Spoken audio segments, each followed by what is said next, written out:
ஆண்டவரும்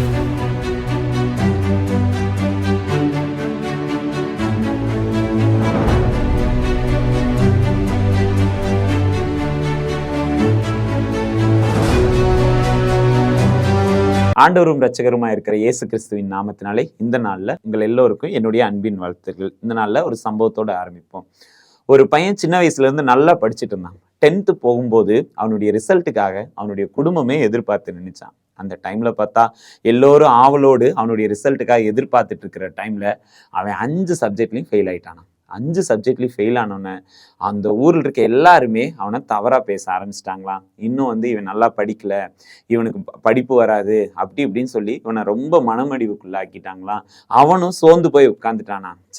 என்னை சுற்றி இருந்த எல்லாருடைய நம்பிக்கையை நான் வேஸ்ட் பண்ணிட்டேனே அப்படின்னு சொல்லிட்டு யோசித்து போய் ஒரு தோல்வி அடைந்தவனா உட்காந்துருந்தானா. அந்த டைம்ல அவனுடைய குடும்பத்தில் இருந்த எல்லாருமே என்ன பண்ணாங்களாம், அவனுடைய அப்பா, அம்மா, தம்பி, தங்கச்சி, அண்ணன் இவங்க எல்லாருமே சேர்ந்து என்ன பண்ணாங்கன்னா, அவனுக்கு ஒரு நல்ல அழகான கேக் வாங்கி அவன் முன்னாடி வச்சு அவனுக்கு என்ன பண்ணாங்கன்னா, நீ இந்த கேக்கு வெட்டுன்னு சொல்லிட்டு கேக்கு வெட்டி தோல்வி அடைந்ததற்காக கேக்கு வெட்டி அவனை கொண்டாடி அவனை உற்சாகப்படுத்தினாங்களா. உடனே அவன் கேட்டானா, ஏம்மா நான் தான் இப்படி தோல்வி அடைஞ்சிட்டேன், ஃபெயில் ஆயிட்டேன்லம்மா, நான் எவ்வளோ ஃபெயில் ஆயிருக்கேன், நீங்கள் இதுக்கு போய் எனக்கு போய் கேக்கு வெட்டலாமா, நான் 5 சப்ஜெக்ட்லையும் டோட்டல் வாஷ் அவுட்டுமா அப்படின்னு சொல்லிட்டு அவங்க அப்பா அம்மாட்ட அவன் பேசிட்டு இருக்கும்போது அவங்க அப்பா அம்மா சொன்ன ஒரே ஒரு வார்த்தை என்ன தெரியுமா, நீ தோல்வி அடைந்தாலும் என்னுடைய பையன்தான், நீ ஜெயிச்சாலும் என்னுடைய பையன்தான், அதனால இந்த தோல்வி என்பது தற்காலிகமானது, ஆனா நீ என்னுடைய பையன் அப்படின்றது நிரந்தரமானது, அதனால நீ கவலைப்படாம தொடர்ந்து திரும்பவும் படி, ஒவ்வொரு சப்ஜெக்டா நீ பாஸ் பண்ணி வா, போதும் நம்ம பார்த்துக்கலாம் அப்படின்னு சொல்லிட்டு அவனுக்கு மோட்டிவேஷனா அவங்க குடும்பத்துல இருக்கிற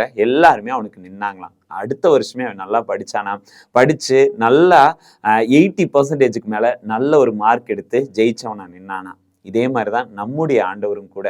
ஒருவேளை தோல்வி அடைந்து மூலையில போய் உட்கார்றவங்கள ஆண்டவர் என்னைக்குமே என்ன பண்ண மாட்டாருன்னா அப்படியே விட்டுற மாட்டாரு. திரும்ப அவனை தூக்கி கொண்டு வந்து நிறுத்தி நீ அவனை ஜெயிச்சவனை மாற்றுகிற வரைக்கும் அவர் அவங்களோட போராடிக்கிட்டே இருப்பார்.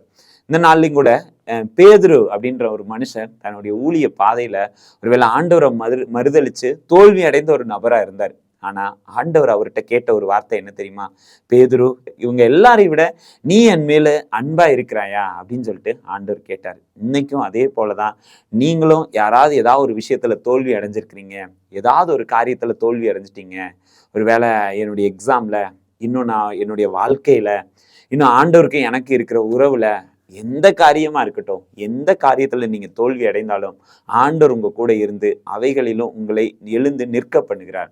சோர்ந்து போன எலியாவை ஆண்டவர் பார்த்து சொல்லுகிறார், நீ ஏன் சோர்ந்து போயிருக்க, நீ பண்ண வேண்டிய தூரம் வெகு தூரம் அப்படின்னு சொல்றாரு. அதே மாதிரிதான் நீங்கள் இன்னும் செய்ய வேண்டிய காரியம், பெரிய காரியம் இருக்கு, நிறைய காரியம் இருக்கு. நீங்க போக வேண்டிய பிரயாண தூரம் இன்னும் நிறைய இருக்கு. நீங்க சாதிக்க வேண்டிய காரியங்கள் இன்னும் நிறைய இருக்கு. அதனால தொடர்ந்து ஆண்டவருக்குள்ள நிலைத்து நிற்போம். தோல்வி என்பது தற்காலிகமானது. Thank you.